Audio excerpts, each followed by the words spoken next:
While the tragedy of the Bluffton bus crash affected many on a very personal level, there are only a couple of dozen people who can give their firsthand account. One of them is the head coach, who talked with us earlier this week about the 15th anniversary of the crash. Katie Hungerford has the story.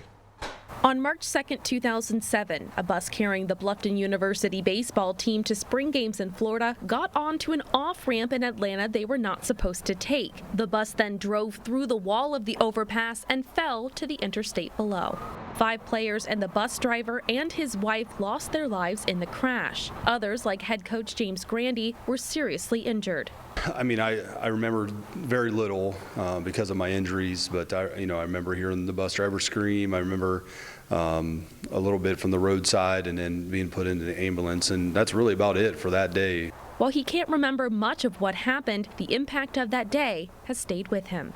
When I think about the day, I just think about the loss, obviously the loss of life and the promise of that season, and obviously the lives of the young men that were all affected, right? None of us are quite where we would be if that hadn't happened to us. Bluffton University and the baseball team got a lot of support from across the country following the accident and the years since to offer not only help, but prayers too. It's really hard to try to thank everyone that has supported us over the years, but so you feel overwhelmed, but you feel eternally grateful for the support, because we wouldn't be here today and where we're at without all of it.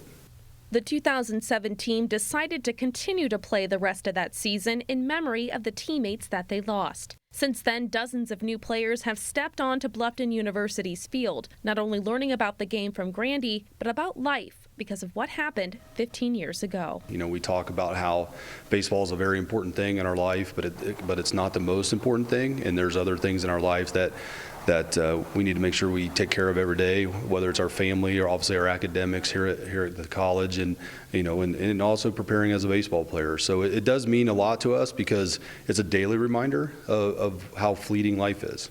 In Bluffton, Katie Huntingford, your News Now. Thank you, Katie.